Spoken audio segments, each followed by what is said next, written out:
In 1993, Prince got involved with a very bitter and long-winded legal battle with his label Warner Brothers. Apparently, throughout the 80s and into the 90s, they continually told him the way in which he could release his records. They were concerned that he was recording so much music that if he put it all out, that it would glut the market with Prince music and not leave space for his other artists. Prince had become so prolific and so successful, he felt he needed a lot of creative autonomy. And he decided that in terms of releasing his music, he wanted to do it all completely his way, the same as he had producing, writing, and performing it. And that would again follow Prince throughout the remainder of his years.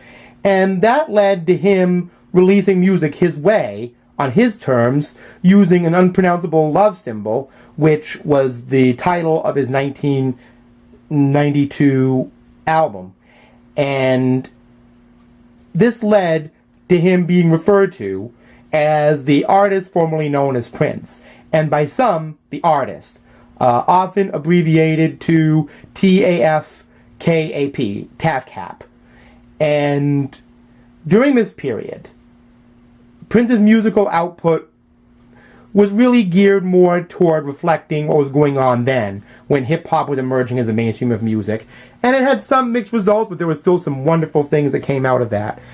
The album, The Gold Experience, at the time when I heard it, I really rather liked that album. It had an interesting funk, rock, hip-hop mixture. Unfortunately, in a lot of ways, the alternative rock, dance, hip-hop style of the album has just not proven to age quite as well as a lot of his 80s music has. Which is actually interesting because the next album he released, that was in 1995. He recorded The Gold Experience in 1993, but released it 2 years later. The next album he put out in 1996 is that album called Chaos and Disorder. That has the title track, I Rock, Therefore I Am, which are actually really good funk and rock mixtures. In particularly the song Dig You Better Dead. As far as a rock album, I'm just going to say this personally, I prefer The Gold Experience to his newest rock album with Third Eye Girl from 2 years ago, Plectrum Electrum. The material is much stronger and has much more energy behind it. It's an angry album, full of a lot of punky vitriol, but the material is really strong and ultimately quite positive in a lot of ways. In 1996, he married his dancer of several years, Mate Garcia, and she became pregnant with his first-born child. And that child, unfortunately, died shortly after birth of a rare genetic disorder. But this album stands as a documentation of that time period. It's called Emancipation. It has some wonderful songs on it. It's a 3-disc set. It isn't quite Sign All the Times, but I love songs like We Get Up, which is another great James Brown send-up, and another kind of funk reggae number called Sex in the Summer, which actually uses the beat of his baby's ultrasound as part of its percussive bass line, which I thought was a really clever idea. And there's another song on there called Sleep Around, which I like too, kind of a big band number. Lots of great stuff on Emancipation, too much to go into. And there's also another song on there called Courtin' Time, which does for the big band swing era what Delirious did in 1982. He used the Minneapolis Lindrum synth horn sound to do an old Louis Jordan kind of jump blues number, which I really liked. New Power Soul came out in 1998. Again, an album that excited me at the time, but a lot of the songs really haven't aged well because of that hip-hop style production. You know, hip-hop is always in a state of changing like jazz was, and in a lot of ways, when the new school becomes the old school, then the old school of hip-hop sounds really dated.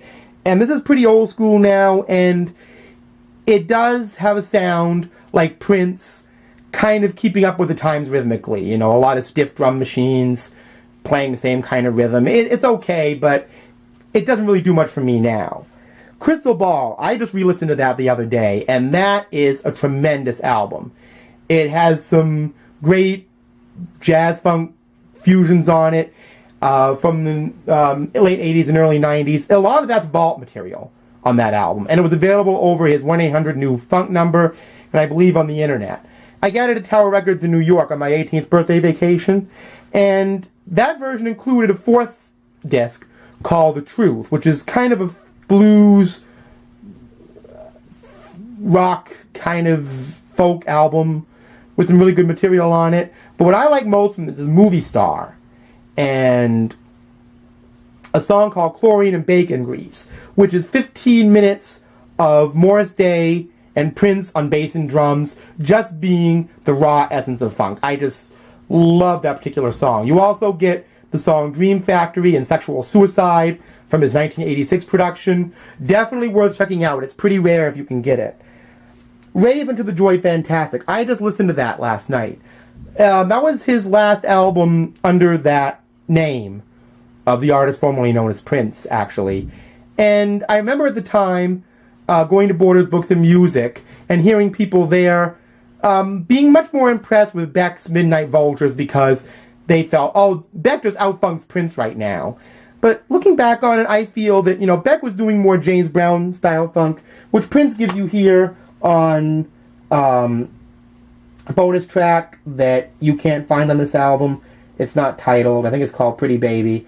But on songs like Undisputed, which featured Chuck D and Strange But True and The Greatest Romance Ever Sold, and especially Rave Unto the Joy Fantastic, which is actually a mid-80s outtake, again from his 85, 86 era, Prince is actually doing more than what Beck did with the funk. He's reinventing it.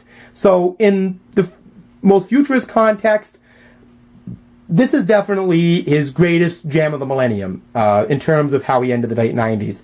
He had a great DVD to go with that called Rave Unto the Year 2000 too, which I've been watching, which features Larry Graham and a lot of great people.